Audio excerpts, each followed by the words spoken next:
Welcome back to another episode of the My Latin Life podcast. Since 2014, My Latin Life has been your trusted guide to traveling and living in Latin America.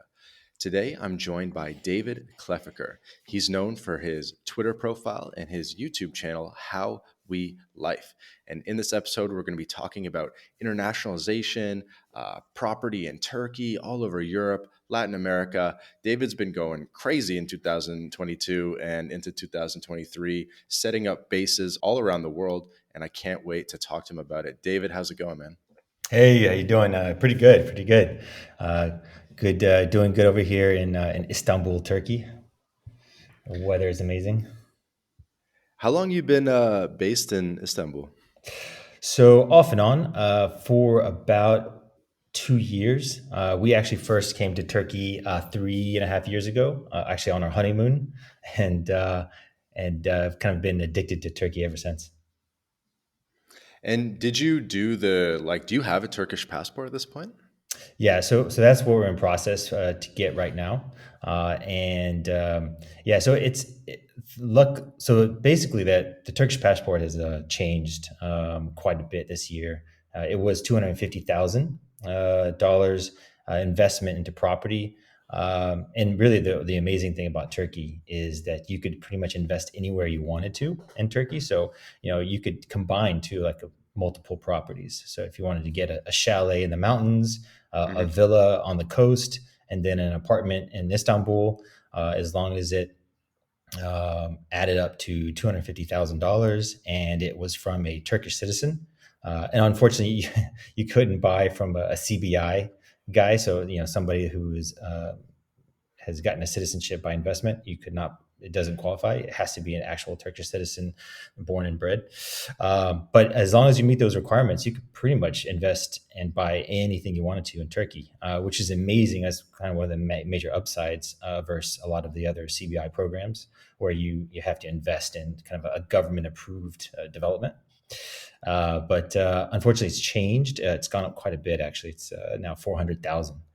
So, which I mean, I Hmm. think is still interesting, especially if you are looking to kind of do multiple things with that investment. So, if you're looking for some diversification, you're looking for some yield.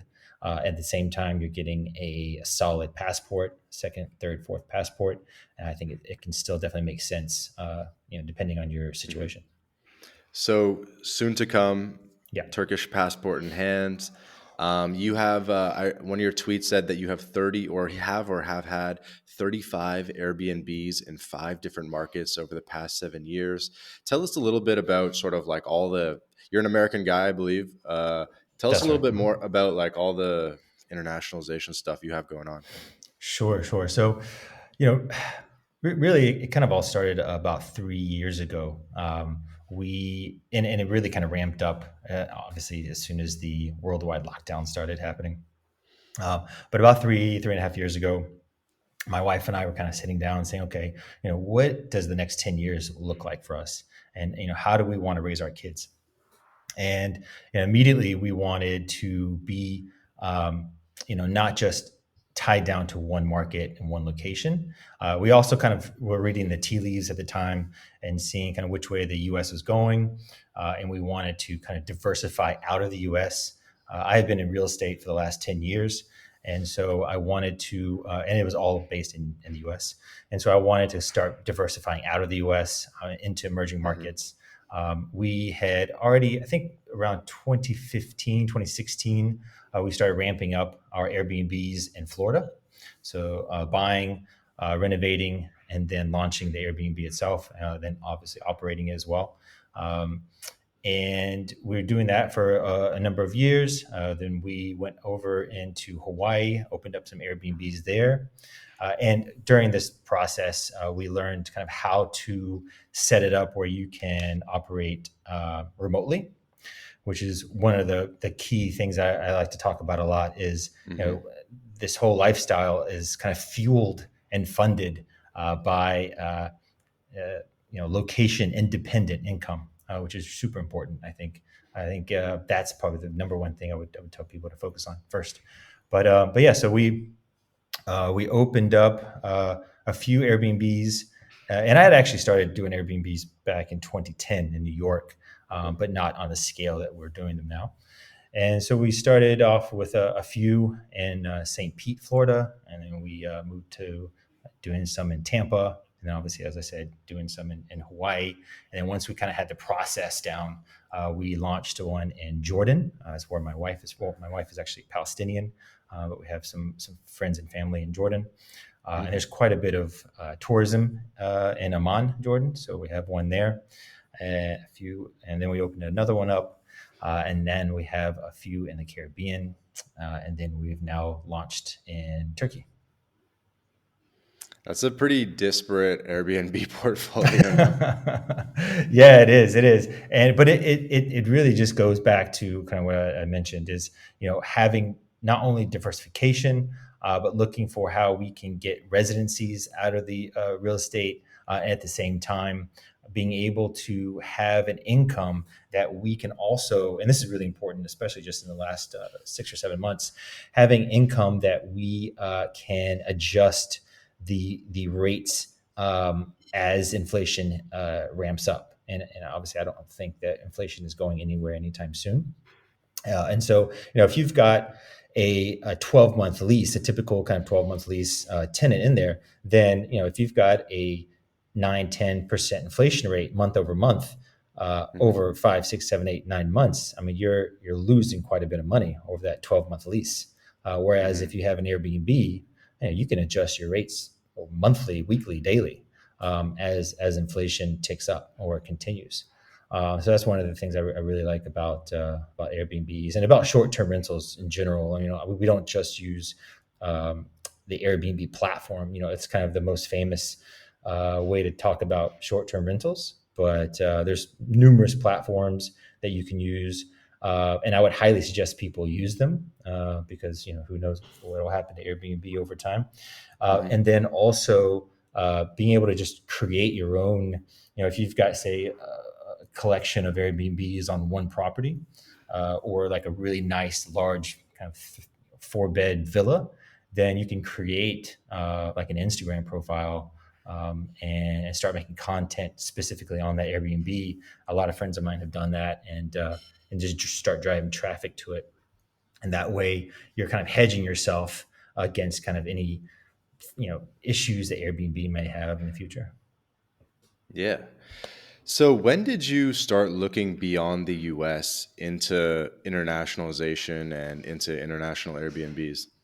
Yeah, so like I said, it happened around 3.5 years ago. We started looking abroad, but then once the lockdowns happened, and at the time, my wife was actually in Palestine, and I was in the U.S. And so when the lockdowns happened, we she couldn't leave, and I couldn't get in to Palestine to see her. So we were actually apart for about a year before we were able to actually see each other again. So during that time, I was like, okay, this is never going to happen again. I'm never going to be at the mercy of a government, shutdown or bureaucrat. So that's when we really started. Kind of, we sat down and said, okay, Hmm. what do we need to do to make sure that we have complete sovereignty over our finances, our lifestyle, our ability to move freely around the world?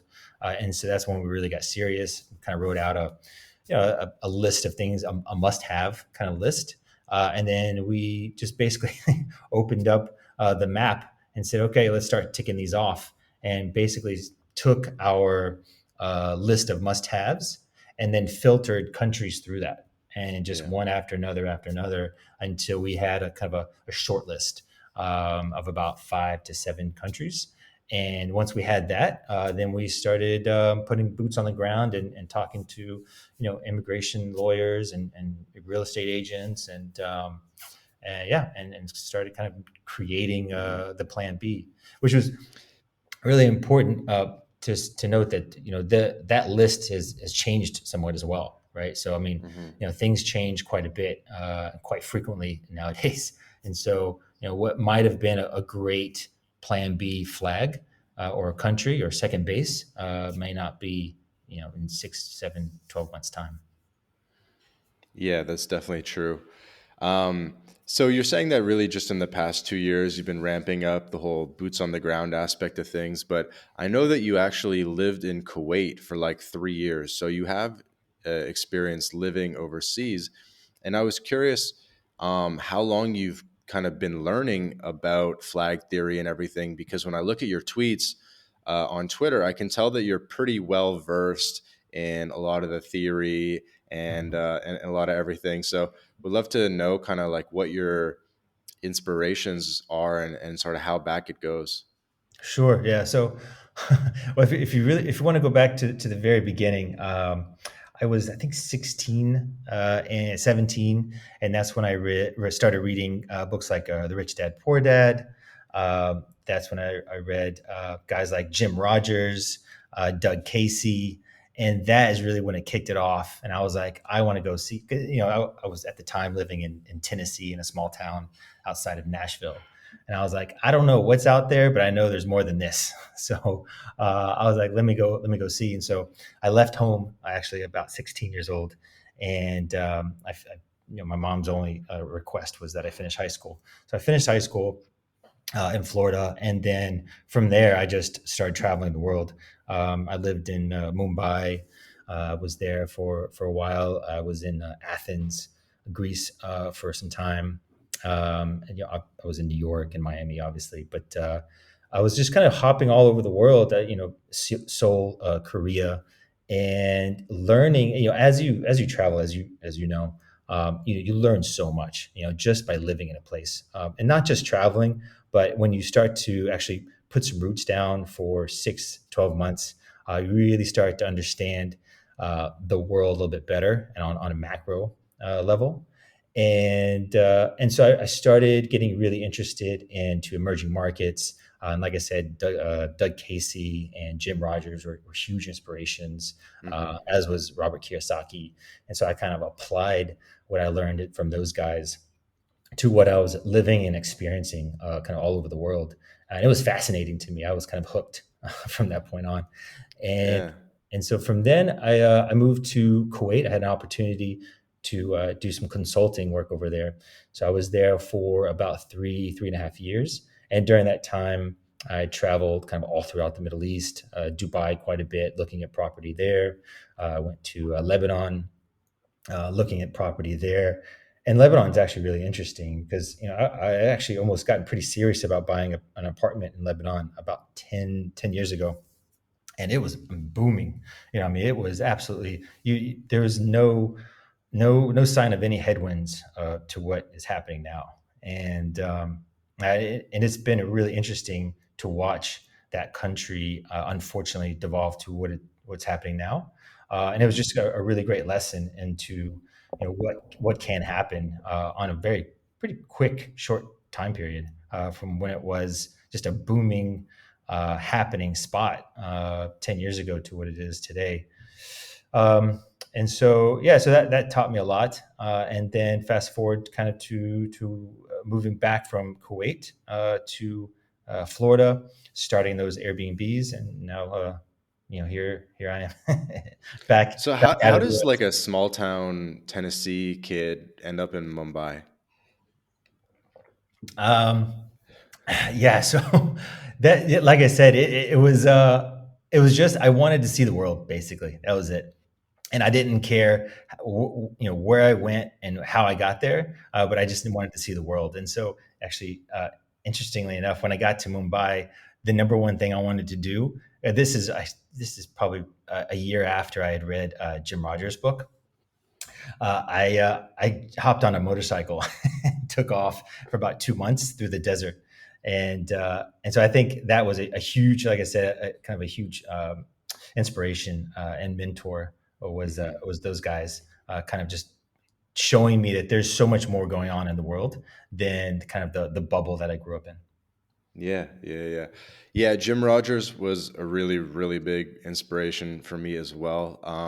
Which book was your favorite? Was it Investment Adventure Capitalist or Investment Biker or Yeah, it was Investment Biker. because I That's think that was the first one. Yeah, that was the one that really kicked it off for me. And then I read the other ones, Doug Casey's, um, what was it, International Man, I think it Hmm. was. Read that one. That was really interesting. It was cool to actually. I was able to meet him about a year ago at the Nomad Capitalist Conference.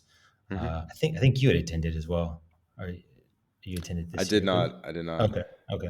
So yeah, it was really cool to kind of meet him after so many years of inspiration from him, and kind of following a lot of the things that he had kind of outlined. But yeah, those two guys, man, those are kind of the biggest inspirations I think for what I. What did you like about Jim Rogers? So I think it was more of looking at places that most people would kind of write off, quote unquote shithole countries, and he was like, look, there's always a bull market somewhere, and look at the fundamentals and how to kind of see through the chaos, um, and see the value. And for me, that's what I love about investing into emerging real estate markets. Is a lot of people look at, say, Turkey, and the 80% inflation rate, or they look at Colombia and they see quote unquote narco land, but if you're able to kind of look past all that and get a little deeper, you can uncover a ton of alpha, a ton of value. And for me, I really love that aspect of it, as well um, as the challenge, because it's super easy to invest in a country like the US, where everything is kind of regimented and processed, and so accessible. But when you look at countries like a Turkey or like a Colombia, you really got to roll up your sleeves, put your boots on the ground, and it's a challenge, but super rewarding. And that's one of the things that I really took away from Jim Rogers, is that there's so much more going on out in the world than just kind of what your little bubble is. Hmm. I like that he was sort of successful in a traditional way, with the hedge fund and everything.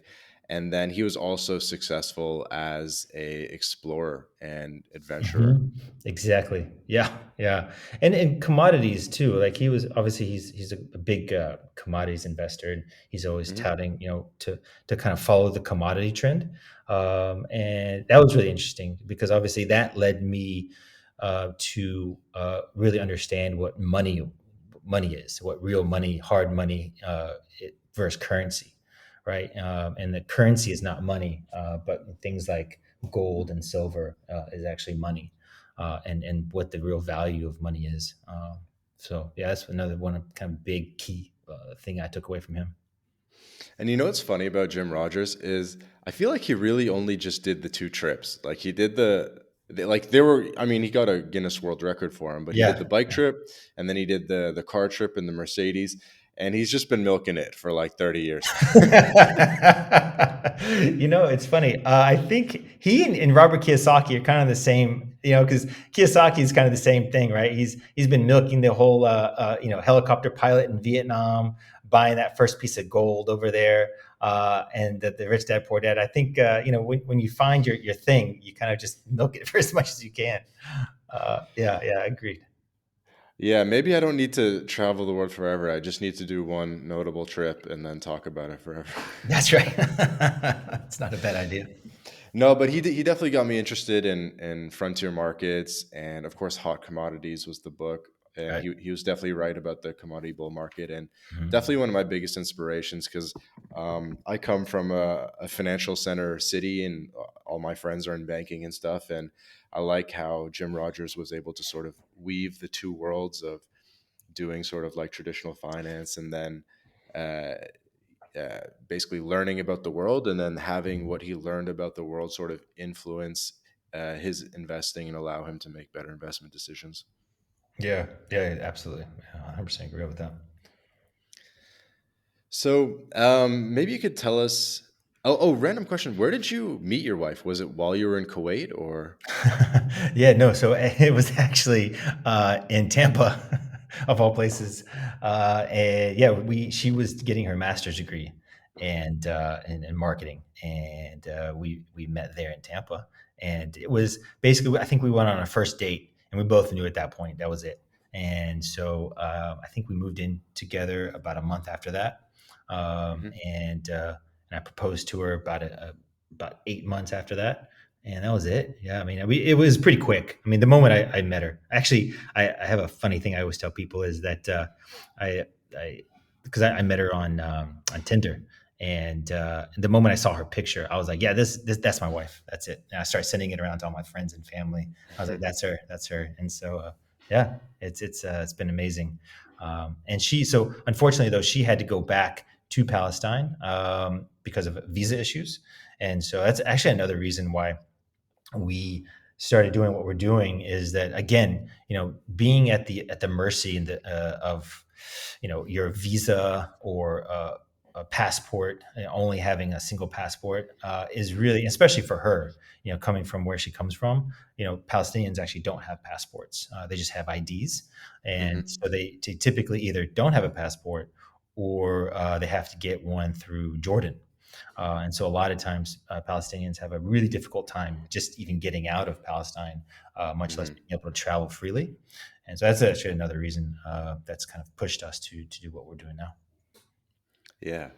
And is Turkey the first, I guess, international flag that you guys formally made? Uh, yeah, I would say it's the kind of the first one that we've really fleshed out, and so kind of on all levels. So property, citizenship, community, and I think that's super important as well. Is that you can diversify and internationalize into other markets, and so if you want to buy property in Argentina or Brazil or Mexico. It's a great way to diversify. If you want to, open up a trading account, or buy some precious metals in Panama, and stick them in a vault. But if you're developing, for lifestyle, and you're developing second bases, third bases, and proper flags, I think you really need to enjoy the culture and create a community. Hmm. So that and that will kind of give you the full value of that flag. So that way, if when shit does hit the fan, you've got not just an apartment to go to, but you've got a community to go to, that you can kind of help and build with each other. Yeah, I'm kind of curious about Turkish culture because from the outside looking in, I can't find too much like redeeming about it, to be completely honest, as like a LATAM guy. But Okay. other than the food and smoking Yeah. hookah, I guess. But Yeah. um, yeah, and I know that the beaches are nice and stuff. But like, tell me like some cool stuff about Yeah. like what it's like to actually spend time in Turkey. Yeah, so it's funny because I think a lot of people kind of see it from the outside looking in, and honestly, I had kind of a similar view of it, before we came. We first originally put boots on the ground 3.5 years ago. Uh, the one of the things that I think a lot of people will appreciate is they're very family orientated, right? Very family focused, very strong, tight family values. And so if you're kind of in the U.S., living in a place like California or New York, and you may not typically enjoy what's happening culturally, and you might be a bit more traditional or conservative, then even though you might be, say, of a Christian background, um, or might not even be that religious, and obviously Turkey is a Muslim country, it the religious aspect kind of really takes second seat, or second place to the family values, and the kind of the community vibe. Everybody's kind of looking after each other. You see in the streets that people are really, taking care of each other, looking after each other. If some guy is kind of messing with a woman, you'll see a bunch of other guys kind of, literally take him by the collar, and kick him to the curb. And so that's something really cool. And unfortunately, you don't see that a lot in the U.S. You see a lot of people just kind of standing and watching things happen, assaults or whatnot. So you definitely wouldn't see that here in Turkey, which is kind of cool. And obviously, the crime is a lot lower. Yes, you do have crime here. You do have organized crime, but I guess it's kind of like pick your poison. Would you rather something with very low petty crime and being able to walk around at night without being accosted, um, and then maybe having some some organized crime in the background. Hmm. But as long as you don't kind of deal with those guys, then you'll never really come in contact with it. Or the opposite, which is school shootings and kind of what you've got going on in the West, in the U.S. right now. So it seems like you probably had to invest a lot of time in the past 2 years just getting the turkey thing set up, finding the property, getting it going, getting it cash flowing, paperwork, Mhm. passport, all that.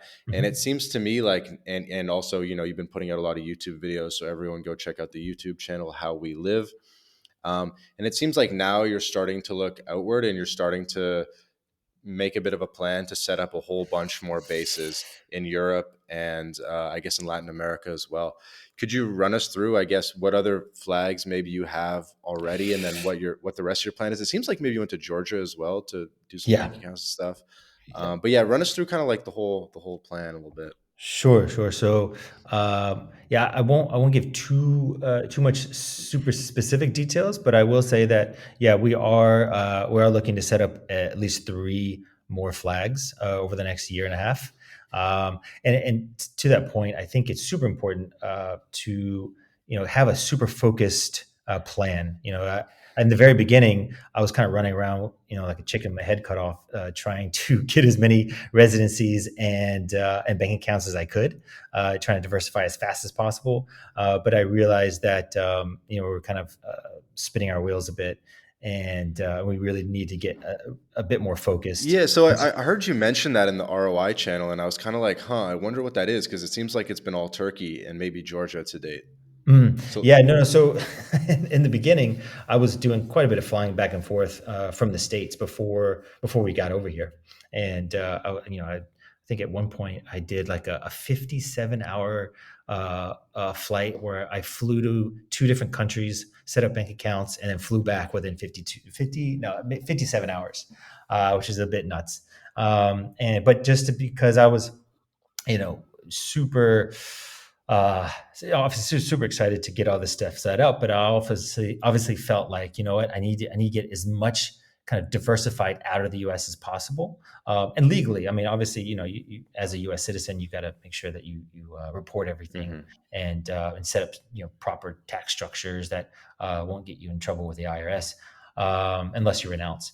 But yeah, so obviously doing everything super super legally, but doing as much as I possibly could, setting up trading accounts, whatnot.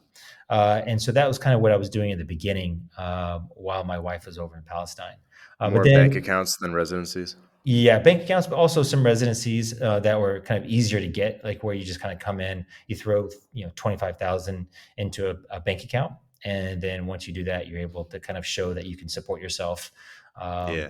Come on, you got to give us a little hint. And by okay. the way, guys, anything if he's being cheeky here, he goes into more detail on Twitter. I, So follow him on Twitter, and you'll get more clues. But give us some a Sure, little bit. sure. So like, just for instance, in Portugal, obviously we all know about the golden visa, but there's actually several other visas that you can get that are quite a bit easier and quicker to get and cheaper, obviously, especially if you are going to want to spend time in Portugal. And I think Portugal is a great base, and so. That's going to be, kind of just let the cat out of the bag on one of these, is that Portugal is going to be our next flag. And so we're going to go to Portugal in the next couple of months. We've already obviously got things set up there to a certain degree. Got some immigration lawyers and bank accounts. We're going to look at property and look at buying some property. Not so much in Lisbon. We'll look kind of up the coast. I think there's still some solid value up the coast, just about an hour. If you look kind of an hour to an hour and a half outside of Lisbon, Uh-huh. kind of in like a Nazare. I really like Nazare a lot. And so Lisbon, I think, is kind of overvalued at this point. Uh-huh. and so that's kind of where you're going to be able to find some better deals. So that would be the next flag. But yeah, we to go back to what your question was on Georgia, we did look at Georgia. Like I said, we had a short list in the very beginning, and so after we kind of put all those countries through the filter, we started putting boots on the ground, and Georgia was one of the ones on the top, five or six of our list. So we went to Georgia, looked at the real estate there, super attractive. There's actually a bank, I think the Bank of Georgia, that you can go to, and they actually have properties on their books that they've taken over. So if someone Hmm. took a mortgage out on their property, they failed to perform, they basically just handed the property back over to the bank. Hmm. And so they have a bunch of properties on their books. And so if you go to them and buy a property from them, you're not going to get an amazing deal, but you're going to get the ability to, first of all, create a relationship with that bank, and then you're also getting financing, which is super attractive. Hmm. And so then once you are able to take that property, prove or show that you can perform for, say, 6 to 12 months, then you can actually go back to the market, buy another property outside of the bank, and then take it to the bank, and they'll give you a mortgage on it. Hmm. As obviously, this is all being that you have your credit and your finances together. So that's something that I really thought was interesting, especially because it spoke to me from kind of my real estate background. And the yields are not too bad on that as either. Like the typical yield in Tbilisi is anywhere between 5 and 6%. Um, you could probably do a bit better if you really spent some time there. The banking is really interesting. They are one of the few countries that don't have to report back to the banking reporting agency, basically back to the The U.S. CRS. Yeah, and so that's something interesting. I think that's going to change though in 2024. I believe they're going to start reporting. Uh, I think I saw that, but Armenia not. Yeah, yeah, yeah. I'm not sure about Armenia. I know that's starting to kind of catch some buzz now, which might be an interesting spot. The only issue though is I think they're kind of in the middle of a small mini war with Uh, Azerbaijan.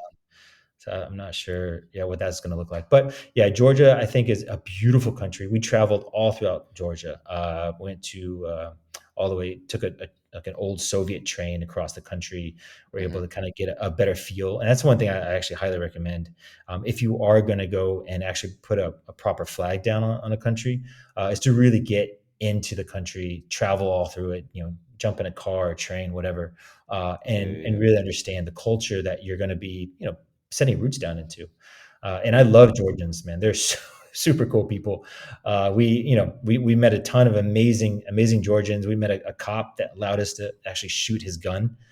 We yeah. got Hmm. drunk with him, and we were shooting guns off into the mountains. That was really cool. Jeez. Yeah, yeah, they're super wild. It's a fairly new country too. I mean, it's not been. I think they gained independence maybe not even 25, 30 years ago. So still pretty fresh from the Soviet bloc. So there's, and with that being said, there is some risk that Russia could maybe try to go in and take over Georgia again. I doubt it though, because they have a pretty good relationship with the government of Georgia, and so I think if they feel like they have enough influence, there's no point in going in and trashing the infrastructure and just to be able to take it over. I think Right, right, right. you know what I mean? It just their risk and the capital that they're gonna have to spend to do that And doesn't make I'm sense. guessing you also did something in the Balkans in Montenegro or elsewhere around there. Mm. Yeah, so Montenegro is actually a place that I'm looking at for real estate investment. Really, really like that place. I think it's gonna do really well over the next 10 years. I think you'll see a lot of people kind of come in from that are being priced out of Croatia, because obviously Croatia has exploded over the last 5, 10 years. It's kind of like the known kind of spot for people to go and party and get like kind of summer chalets.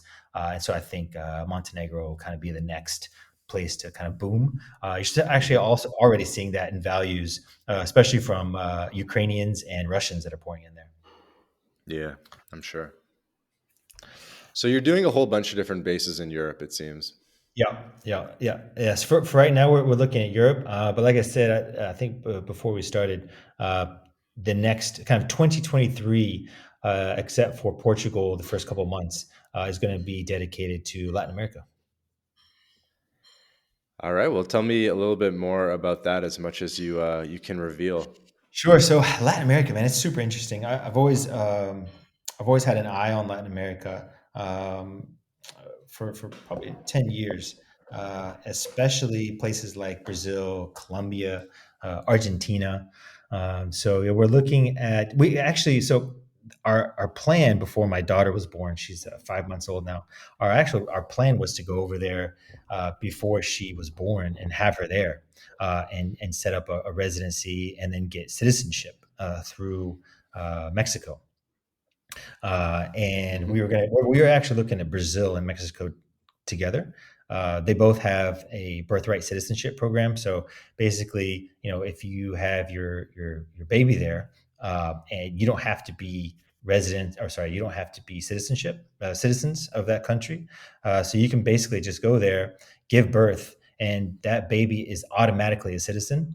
And then over the course of the next year or 2 years, Mexico is about a year. Brazil takes about 2.5 years. You can claim naturalization through your baby, and it's obviously way cheaper than any kind of investment or buying property. It's pretty straightforward. So Hmm. we were looking at those two places. I highly recommend, if someone's looking for kind of a budget option for a citizenship, then Mexico and Brazil would probably be my two top picks. They have great private hospitals. We were looking at a couple different packages, whereas anywhere between 2,500 and 4,500 bucks for a complete birthing package, which is incredibly affordable, especially when you compare it to the U.S. And these are private hospitals, beautiful, amazing hospitals. There's a really popular, famous hospital in Sao Paulo, Brazil, that a lot of people, a lot of expats have their babies at. It's called what is it called? Albert Einstein Hospital, and that's actually a very popular one. Uh, How do you find the info on where the expats are doing it, like the specific hospital or the birthing packages? yeah, a shit ton of research. Yeah, I mean, I'll get on the online, and I'll first of all I'll start to call up immigration lawyers, and then usually they'll put me in the right direction. I'll talk to agents on the ground. I'll talk to friends, find people that are or have already done something similar. And like there's a guy that I follow on YouTube called Michael Thorup. I think his Mikkel channel. Thorpe, yeah, yeah, Yeah, yeah, the yeah, Canadian yep, guy, yeah. yep. And so I think he Expat actually. Expat Money podcast, something like that. Yes, yeah, Yeah, exactly. yeah. Expat money. Yeah. So yeah, he's done the same thing in Brazil, and he had I think one child in, oh man, I want to say Panama, and then he had another one in Brazil. And so yeah, I'll just reach out to those guys and then start chatting them up and kind of get a lay of the land and get some intel. And then just like I said, just do a shit ton of research. And then at some point, put boots on the ground and then kind of do my own due diligence. And that's typically how I approach any possible flag or investment option internationally. I can tell you're extremely well researched on all these different countries and everything. Do you have any favorite like resources in general? When it obviously it's going to be different depending on what, what are some of your go to resources or websites or things you enjoy looking at reading other than My Yeah, Latin Life, of course? yeah. So that's the number. Actually, I've really enjoyed your Twitter, man. Following you kind of all over the place. You definitely know your stuff in Latin America, and so yeah, you're kind of like the main go to resource when I get down there. But then what I'd like to do is, like I said, just kind of scan as many different resources as possible. Everybody from the nomad capitalist to the wandering investor. to guys like Jake Namada, all those guys, and because obviously these things also change quite frequently. So what might cost 3,000 6 months ago is going to cost 6,000 now, right? I mean, just like you saw what happened in Turkey, it was $250,000 uh, the beginning of this year, and all of a sudden, over a span of a few months, they announced that they're going to change it to $400,000 for the citizenship, which is quite a Hmm. big increase. So, and then kind of what we're seeing now happen in Paraguay, which they were giving out pretty easy to get residencies, and then they kind of halted it for a time. I think they are opening it back up. But yeah, I mean, things change on a dime, especially in this offshoring world, and so that's why I like to kind of keep my finger on the pulse. I'm constantly, like I said, constantly doing tons of research, and then the most important thing is just to book a flight and get there, and then start talking to as many people as I can.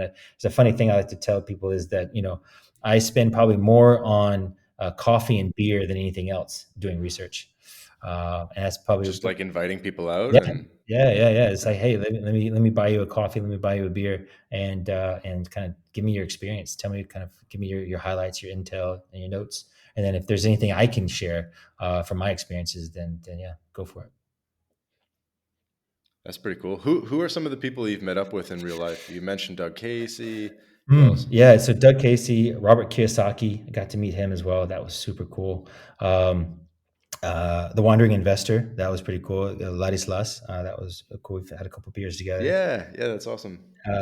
Let's see, and then probably a lot of kind of just low key investors. I mean, there's tons and tons of guys that are doing what we do, but just kind of under the radar. And Hmm. there's a guy who I met up with just the other day.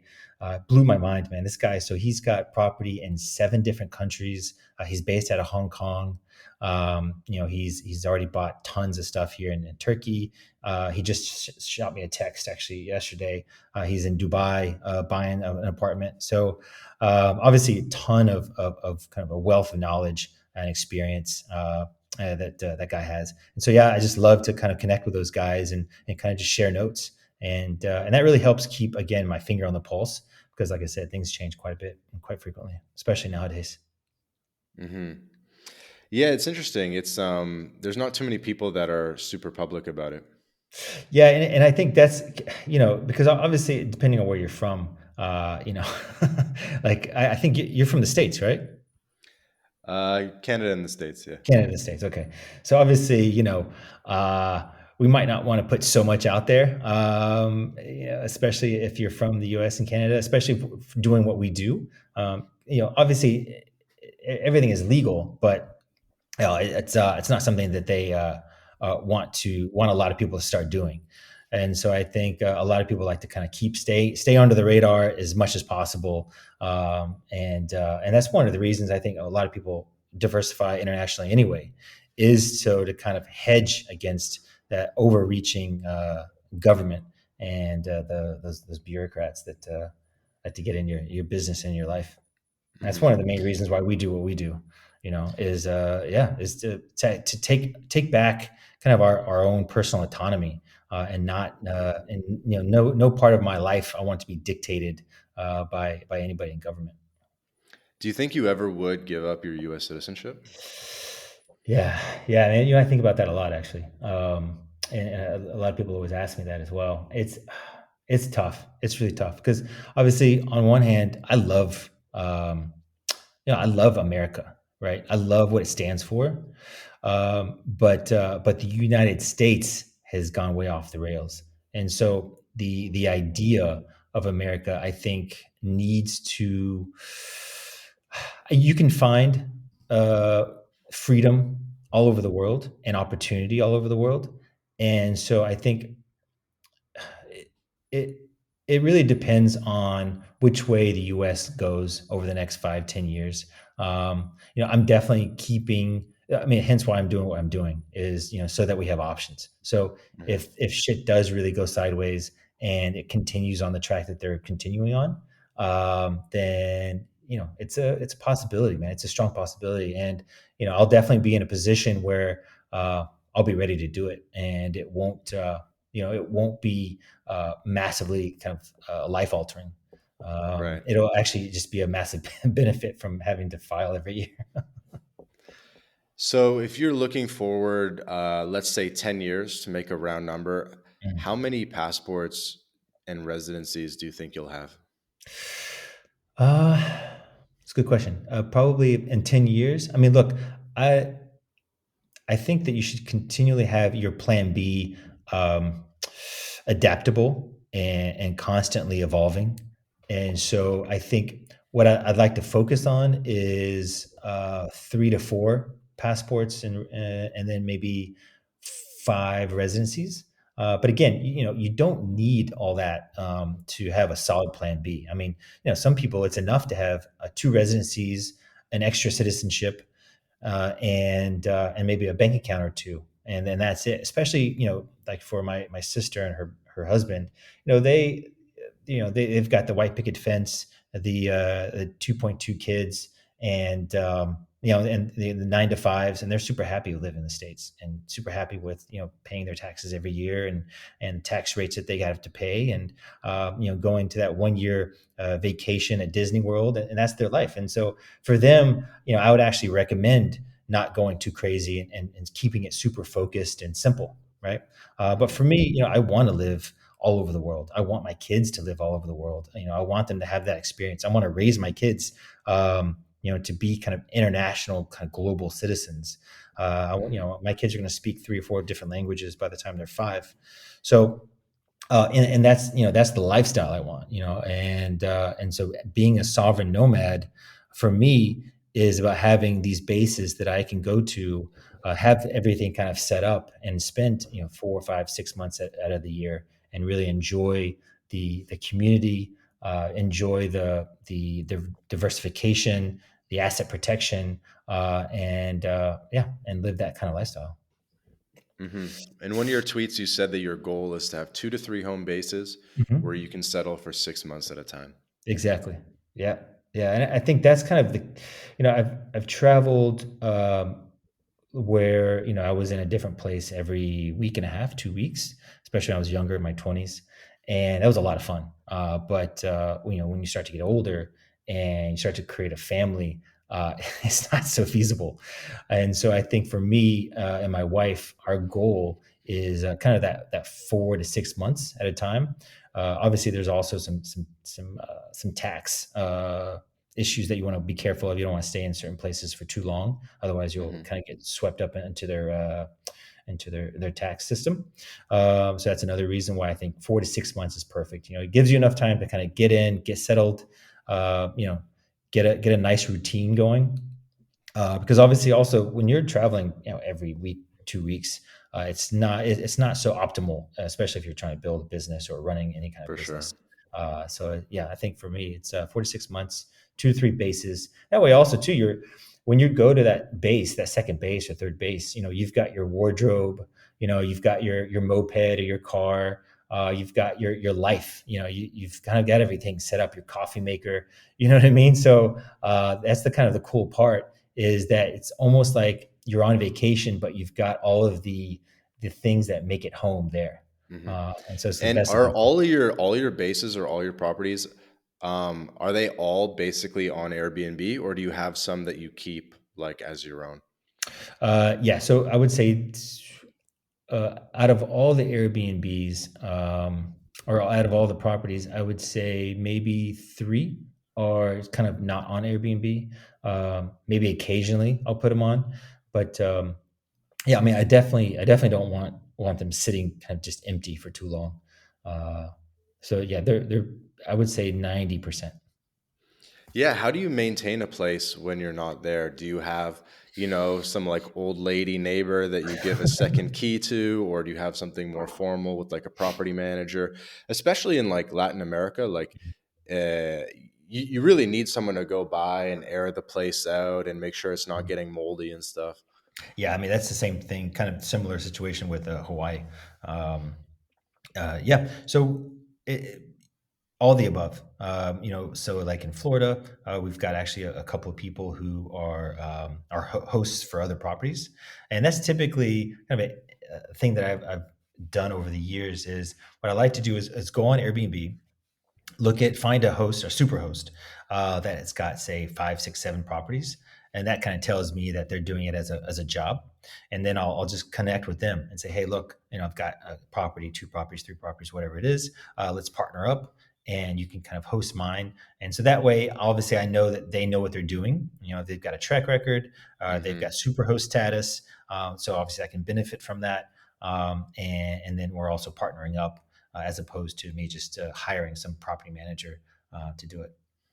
So let's talk a little bit about like international Airbnbs a bit. I know we've been bouncing around, but I mean, here's what it is. But I'm super curious about this as well because I would like to do something similar in a couple of my different bases.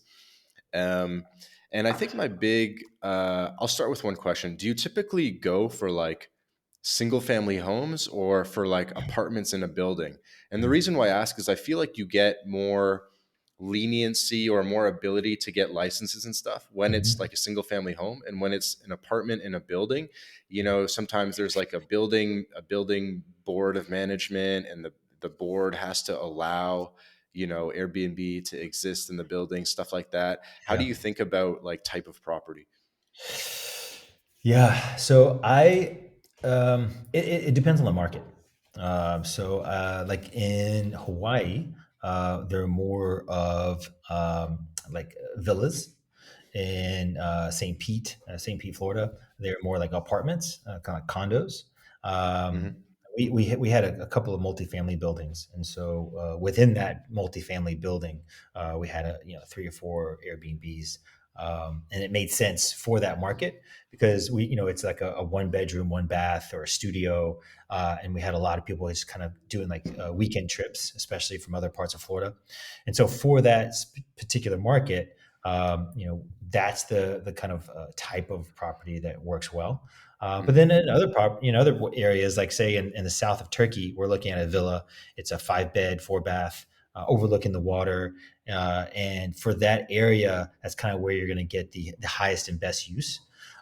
Yeah, I mean, obviously, you can do well with like maybe a studio or a one bedroom, but in that area I just feel specific. like you're gonna get shut down by like the building if there's noise or whatever. Mm, And it's like a huge risk, right? Because here's the thing is if you like in a property or in a market like Montenegro or Turkey or Portugal, mm, like the local population can't really afford the rent if it's like a nice property and it's really almost tailor made for Airbnb. And if mhm. for some reason you sort of get shut out from Airbnb, like you're not in a great spot. You know what I mean? Yeah, no, totally. Yeah, and so that's actually something that we came in contact with in Florida. Is that locals that start to get upset? They're like, okay, we're seeing a different car plate in the driveway every other week, and so you can get shut down. Yeah, super easy. That's why I wouldn't recommend getting something in a building that specifically is like we do not want short-term rentals. You definitely want to go into a building and make sure you're looking at the bylaws and making sure that it's they allow short-term rentals, because yeah, you're right. I mean, that is a risk. And so yeah, I think that's one of the first things you want to look at is is the building short term friendly? Is the area short term friendly? Is there already a lot of short term rentals in the area or in that little kind of neighborhood? That's definitely something you want to look at. Hmm. And so you don't mind going into a building where they say like we're down with short-term rentals, because I think the issue with that is a like they can always change their mind like 2 3 years from now, and you're in a bad spot. But then also those units are probably marketed towards foreigners and towards investors, and there's probably like a huge premium. Hmm. Yeah, yeah. I mean, you've got, especially in the last couple of years, we saw that big time, especially in Miami. The values of condos just going through the roof, and tons of people were going in and not buying them for specifically Airbnb, but you didn't then saw a lot of these kind of arbitrage guys. Basically, lease arbitrage, where they go in, they'll lease the, Mm. the condo, get a 12-month lease, and then stick it on Airbnb for two and a half times the rent, Hmm. and that's actually been a problem, I think, you know, driving up Airbnb rates. And but I think you'll see kind of over the next 6 to 12 months, those guys are going to get crushed, you know, because rents are not going to come down as fast as Airbnb rates, because obviously Airbnbs, you know, it's discretionary, whereas you know long-term rents, it's not, it's staples, right? And so long-term rents might come down, say just for instance 5%, but the Airbnb rates are going to come down by 10-15%. So what happens, that you know that spread, you're just going to get crushed. It doesn't make sense anymore. And Right. you already had a major capital inlay of say 10,000 to launch that property, you know, to launch the Airbnb through getting all the furniture and the dishes and everything set up. So Yeah, yeah, yeah. And yeah. so do you ever do the lease arbitrage, or do you always buy? No, no, no, I highly recommend not doing the lease arbitrage. Lease arbitrage only works when everything goes up, right? So you know, if the rents are going up, and it's fine as long as your Airbnb rates are going up. But if something happens, I mean, it's kind of a house of cards, in my opinion. You know, you want to buy, and that's the same thing with buying property. You want to make sure you're buying property that can perform as a long term rental. If you're buying that thing and you're running your numbers and it only makes sense, it's only performing, you know, it's only covering at say uh, Airbnb rates, at like say the Hmm. current Airbnb rates, and you're Yeah. not performing any kind of stress test to say, okay, what happens if X, Y, and Z? What happens if another black swan event? I don't have any income for 6 months or 12 months. Then yeah, you could be underwater pretty quickly, especially if you've got a mortgage or any kind of financing on that thing. So you definitely want to run your numbers as a long-term rental. And as long as it makes sense and you can throw somebody in there at a 12-month lease and there's strong long-term rental demand in that area, then you're good to go. Right. Those are Yeah, kind of the and things we look at. so let's take the example of Portugal because that's where I am now. So let's just say Nazaré or something on the coast. Like no Portuguese person could like afford like a villa on the beach, really. You know what I mean? Yeah. Or like, so how would you think about like a market like that? Yeah. So again, I would. That's why actually I would stay out of Lisbon, and I would also stay out of the Algarve, because those, it just, you can't buy anything right there in those areas and not heavily rely on either current Airbnb rates, which again I think Hmm. they're going to take a hit over the next 6 to 12 months, or some wealthy, you know, kind of digital nomad coming in and occupying your place for you. So yeah, places like Peniche, I think Peniche, Peniche. Peniche. Okay, that's a really cool town that is kind of growing because of a lot of Portuguese are getting pushed out. You know, and I'm not talking about like kind of the working class, but more of that middle income, maybe upper middle income Portuguese that were in Lisbon are now getting pushed out and going into places like Peniche. And so I think that's super interesting, because then you do have a more solid base of renters, rental pool in places like Peniche. Places like Nazare are going to be, you know, a little bit more riskier because, you know, it's mostly just kind of wealthier surfers that are there. But it's Hmm. it's it's it's getting built out. You know, there is a cohort of people that are coming in, especially expats coming in and just moving there long term, and you know they might not actually be able to afford Lisbon at this point, and so they're looking at other places like a Peniche, like a Nazare, long term. And so that is another kind of section of the market that I think could help, you know, buoy you just in case the rental rates start Hmm. to crash on Airbnb. uh, Yeah. but again, yeah, I would stay out of places like Lisbon. I would stay out of places like the Algarve, because, as you say, it's not going to make sense. You know, if we do go into another lockdown or whatever, you're going to get crushed.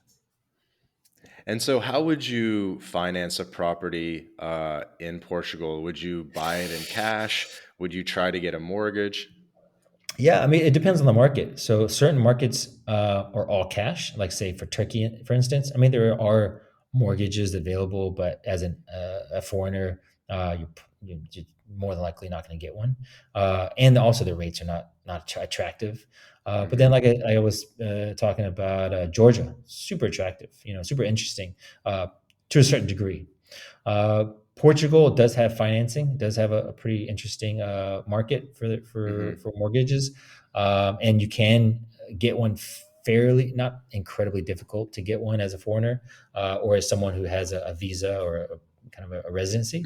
Yeah, it Uh, seems doable. yeah, yeah. So I think it's super interesting. And so if your numbers make sense, and like I said, you do not want to make sure that, if you have to make current Airbnb rates to be able to take care of the mortgage, then I would not do it. It's definitely something you want to make sure that you can cover your mortgage with long-term rental rates. And as long as you can do that, then yeah, it makes sense. Then obviously stick, some cash aside just in case things really get kind of wonky. But yeah, it really all depends. And actually, one of the reasons I actually like Turkey is because there's not a huge amount of debt in the market, right? So if you look at Turkey over the last 20 years, they haven't had major boom and bust cycles, or even over the last 30 years. And that's because they're not so susceptible to rate changes, right? And so, because most of the properties own all cash, people are not really forced to sell. And so it's a little bit more stable. Whereas in a place that, obviously like Florida, for instance, where, everybody's levered up to their eyeballs, then, if there's a major rate hike like we're seeing right now, then values crash and people are going to be underwater pretty quickly, as they already are in Florida.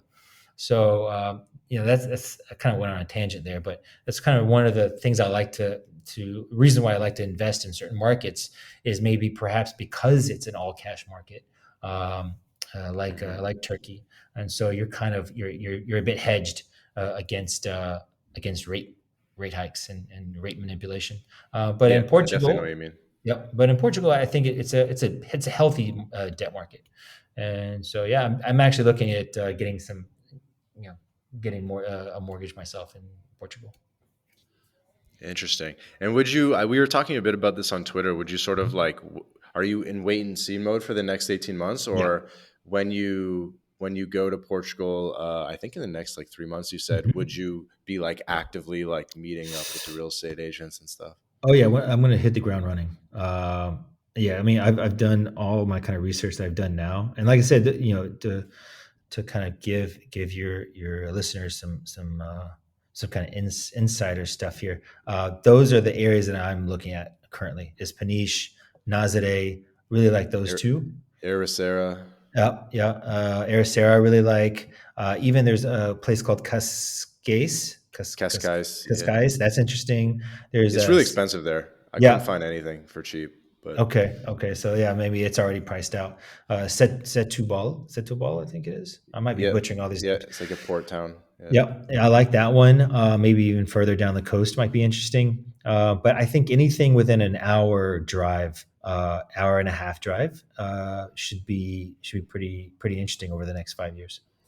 Maybe we can do a separate episode and like do like a deep dive on real estate in Portugal because I am in one of those beach towns in Portugal that you mentioned. So maybe we can talk a bit more about it on a That'd deep be dive. Yeah, it'd be awesome. Yeah, I'd love to. And obviously, I'm yeah, literally here looking out the window, like that's at awesome. the, you know, Awesome. Yeah. So yeah, I'd love to hear your notes, and kind of we can kind of trade notes on yeah, from what I've yeah. And you're seen. you're more the expert than I am on this, and but I'm doing it, so I could definitely use some hand holding. Yeah, yeah, awesome. And so yeah, once I'm there, like I said, I'll hit the ground running. I've got several agents that I've already kind of gotten some looking out for property for me, sending me stuff. At least that way, Yeah. so when I do land and start walking around and checking out some areas and some villages, I already have an idea. My head's already kind of wrapped around the market to a certain degree. And but then I'm not going to, I definitely think that 2023 is going to be a bit more tumultuous than people realize. The rate Yes. hikes that are happening right now is a lagging effect, right? So just like inflation is a lagging indicator. These rate hikes that they're doing is going to have a lagging effect. So, we're not going to see, it's like a wave in the water. We're not going to feel the effects of these things until like mid 2023. And Hmm. that's when, because basically all they're doing, just to kind of go off on a little bit of a tangent here, all they're doing is trying to drain liquidity out of the system, right? And so when you start really draining liquidity out of the system, you start to have, uh, you know, liquidity issue for a lot of people, where they start to say, okay, I've already drained my savings. I've already put everything on my credit card, maxed out my credit card. So now what do I do? Well, I'm going to sell my vacation home on the beach, Yep. or maybe I need to downsize and get rid of this 5 bedroom, 4 bed, place, and get an apartment, whatever the case may be. And so that's when you're going to really start to see some deals. Yep. Um, let's do a last little bit just on like internationalization stuff and just sort of fleshing out some of your philosophies. Because I know you do have a lot about flag theory stuff, but it's almost hard to like ask questions to get it out of people. Yeah.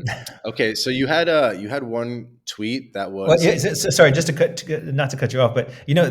one of the main staple, or the main reasons of flag theory, is to hedge yourself against government overreach and authoritarian and kind of runaway government bureaucrats, right? And so I Mhm. think the last thing you want to do is say, "Hey guys, this is my these are my notes, and this is exactly what I'm doing. Here's my plan," so that way kind of where to find me. Uh, that's kind of the opposite of, I think, a lot of kind of, at least the reason why I do flag theory and why I think it's so powerful. But sorry, go ahead. Mhm. Didn't mean to cut you off. So you had a tweet that was how to become more sovereign without leaving your kitchen table. Yeah. So what are some ways that people can start engaging in flag theory Hmm. without having to take a flight and doing it on the computer? Yeah. So I think the first thing you can do, well, obviously, what you want to do is think about, you know, what happens if, right? So what happens if, just like for instance, the last 2.5 years, you've been locked down, right? And we've seen all kinds of shit go down. So we've seen things like a soccer mom give a $20 donation to the trucker rally in Canada, and then three weeks later, her accounts are frozen. And I mean, she she was just some soccer mom that gave $20. And so, what happens if is a great way that we've kind of created our plan B. And so, if you're sitting in Idaho, and you're like, yeah, okay, cool, I want to have a plan B. I totally hear what you're saying, but I've got 2 kids. I've got a 9 to 5. What do I do? So first, I would say, start to diversify out some of your capital, start to diversify out some of your assets. And the way to do that is by having another couple of bank accounts outside of the US, where it's a little bit harder for possibly your accounts to get frozen, right? And a little bit harder for a government to reach those accounts. Now, again, if you're unfortunately a U.S. citizen, you have to make sure you're reporting those. This isn't tax advice by any chance, by any stretch of the imagination, but at least it does give you some alternatives to only being having all your cash or all your eggs in one basket. So say for like instance, you can actually open a bank account in Georgia online. You can open up a bank account in Belize online. Um, so it's kind of a way to get some of your capital and cash out of the U.S. And so have some kind of hedge against a possible kind of account frozen, your accounts being frozen for any reason. Another way is to buy some precious metals outside the U.S. So you can go to places like the Caymans. You can call up a vault there. I forgot the name of the vault that they have there. Maybe if you want to put the link in the notes below, but basically, you can just call them up. You can buy some gold or silver over the phone, and they'll store it for you in the vault. There's obviously a small fee for storing up to a certain amount. I think the more you store, the smaller the fee. That's another way to have some kind of diversification and a hedge, and have some assets that are kind of a little bit outside of a government's reach. Um, and obviously, having precious metals, I think, is a great way to hedge against any kind of future debasement, which I think is just going to continue. And then, another way is to just simply start calling up real estate agents and immigration lawyers and start getting an idea and a plan together. And these are all things you can do from your kitchen table, and really start to put together a plan B. And then at some point, if it does make sense, say you've got that once a year vacation coming around the corner, then you can take your family, instead of taking them down to Disney World for a week or two, you take them to Portugal, or you take them to Turkey, or you go down to Latin America and kind of see what's going on down there. And so yeah, that's kind of what I would suggest people do if they're kind of more of that 9 to 5, you know, four member family sitting in Idaho or Ohio or something like that. Sweet. Yeah, I like it. Um, let's talk just a little bit more about Latin America. So we've talked about how birth tourism in Mexico definitely makes sense for a lot of people, both from a low cost of the package standpoint, and from getting a residency or passport out of it standpoint. Mhm. What are some of the other opportunities in Latin America that you find interesting? Sure. In terms of It could either be in terms of the residencies or mhm, the real estate, or just sure. a buzzing community. Really anything. Yeah. So I really, so Colombia is really interesting because obviously there's a massive buzz right now in the kind of offshore uh, community, especially in Medellin. Really interesting what's going on down there. And I think that's it kind of plays into one of those kind of three pillars that you want to look at is you've got your lifestyle, your finances, and community. And I think it's super interesting. The real estate market is not as I think undervalued as it was maybe 4 or 5 years ago, or even 2 years ago, especially in Medellin. But you can still find some deals there. That's actually one of the places that we're going to be going to when we go in 2023. We'll definitely be going to Medellin, trying to look at some property there, maybe buying a couple of Airbnbs to kind of get our feet wet. Another place would be interesting is Chile. I mean, the Chilean citizenship or the Chilean passport is actually, I think, that one of the top 10 or top 5 strongest passports in the world. I think it's got more visa-free access than um, than like say a German passport, I believe. I think you get visa-free access to all of Europe, all of the Americas. I believe you have visa-free access to China as well. But don't quote me on that. But yeah, Chilean passport's super strong. Obviously, their government is kind of taking a sharp left turn, and so that might not be something you Sharp left turn. might not be something you're That was a super good double keen on. entendre. Yeah, Yeah, but yeah, I mean, their passport is super incredible, it's true. and it's if you were, I tell you, if you were only going to go for one passport, and you had some time on your hands, and maybe you didn't necessarily have 150,000 or 200,000 or whatever the case may be to invest, but you do have time and you have, say, location independent income where you can just go and live there for a while.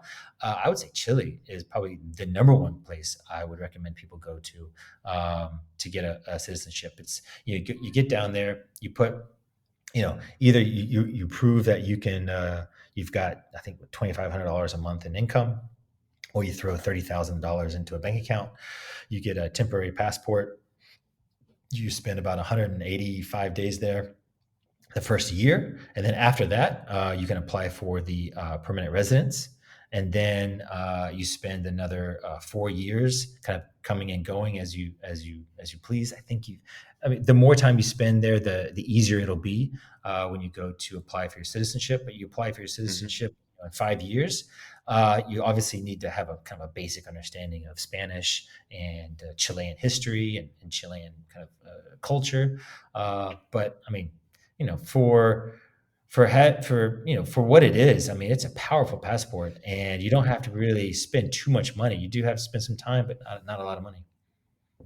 Yeah, and it's funny you mention it. Like the wealthy expat just did a YouTube video on it just this week, and I almost couldn't wrap my head around why he said he was going to do the program, and I almost couldn't understand why, because I know there's a 3 year basically tax holiday for Mhm. new foreign residents, but then after the 3 years, it becomes normal residency based taxation on your worldwide income. Correct. And I'm like, yeah, 3 years isn't that much to then get sucked into like a worldwide tax net. And I'm almost like, like maybe there's just something I don't get about it. Maybe if you're spending less than 6 months, you're not a tax resident, you're just a legal resident.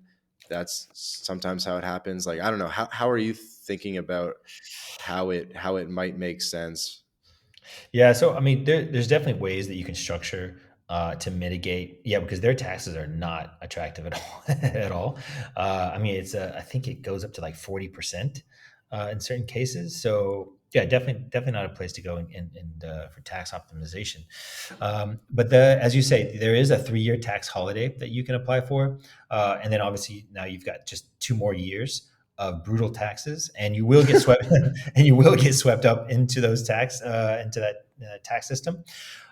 So I think if that is an option or something that you're going to want to do, make sure that you've got everything kind of set up, and where however you've got it set up, once you get there and you are having to start paying taxes, that you're going to be paying the least amount of taxes as possible, and obviously you're just going to do the calculations, right? How much tax uh, am I going to have to pay for 2 years? And is it worth at the end of that, 2 years? Obviously, it's going to be a 5-year process. At the end of those kind of 2 years of paying taxes, I'm going to get a citizenship out of it. Is this, citizenship worth that money that I'm paying in taxes? And for some people, I think it is, because their taxes are going to total maybe 30, 40, 50,000. But other people, the super high net worth individuals, their taxes might end up paying, they might end up paying, four or $500,000 in taxes, and so I think it'd be better just to go and buy a citizenship in the Caribbean. Um, but I think it's an incredible option, especially if you don't want to spend the money, but you have the time. It's true. Yeah, it's definitely it seems to be making a comeback because like Sovereign Man used to talk about it like 10, 15 years ago, and then we kind of got out of it, and I guess maybe it's making a comeback. So, David, in this episode, we've really covered a lot of ground. I mean, we've Mhm. talked about Europe, Latin America, residencies, birth tourism, investing, getting started from your kitchen table. And I thought maybe the best way to wrap up would just be to double down on how people can get started, how people can Mhm. start internationalizing, and what are some of the best ways to start planting flags. Sure. Yeah. No. So I think it really you need to have a clear plan, because obviously there's some major opportunity costs that come with this kind of lifestyle and investing. In markets where it's an all cash market, right? And you're having to spend, two, three, $400,000 on property or on a citizenship. And so, yeah, I think sitting down, coming up with what you want your life to look like, your lifestyle. Do you want to have a plan B where it's, as you say, it's just from your kitchen table, and it's just kind of a plan B that you put in your back pocket, and you continue on with your life in the U.S. or in Canada? Then great. Uh, but then if this is a lifestyle choice and you want to be more nomadic and you want to have that quote unquote sovereign nomadic lifestyle, then I think you really just need to create a list of 4 or 5 countries that interest you and that kind of align with your goals, and then book a ticket, man, and just start putting boots on the ground. Yeah, makes sense. Yeah, I mean, for me, like I've done a bunch of different flags in different places around the world, and I haven't outlaid for real estate in any of them. So I've done them all basically with no more costs than paying the lawyers, which is usually That's pretty amazing. minimal. Like, a couple, maybe like $1,500 Mm-hmm. in this country, $1,500 in that country, and that's pretty much it. And you look back and you got like 5 residency permits or more for less than 10K. That's amazing. And then obviously you're kind of depending on the residency, over the next 3, 4, 5 years, you're then able to apply for citizenship, which is, incredibly budget friendly option. Exactly. I mentioned this, the ROI channel, Benjamin, he interviewed me, and I hammered on this a little bit, which is that if you have all these residency programs going on at the same time, you're actually working towards citizenship in multiple countries at the same time.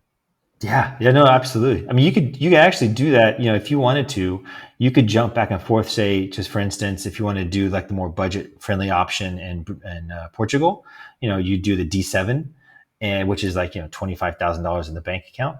and then you do the Chilean one, which is another 25 30,000 in the bank account, and you just spend 6 months in Portugal, 6 months in Chile, and you could have two incredibly strong passports in the span of 5 years. Yeah, that's a perfect little plan. So, David, why don't you, send us out with telling people how they can get in contact with you and just kind of promote whatever you like. Sure. Yeah. No. So I think the best way is if you want to shoot me like a DM on Twitter. My DMs are open. It's at Klefeker on Twitter, and then my wife and I do have a YouTube channel that's called How We Life. You can find us there on YouTube. And yeah, feel free to reach out on either one of those. I've also got a, a website called the Sovereign Nomad. We'll put that down in links below, and you can hit me up on there as well. Absolutely. Yeah, I'm really looking forward to seeing how 2023 looks for you with Latin America and everything. I think that'll be an exciting new chapter. And I'm really happy that we got the chance to finally connect after, kind of supporting each other on Twitter the past couple of months. And now, yeah, now we're homies. Yeah, it's been a lot of fun. Yeah, I appreciate it.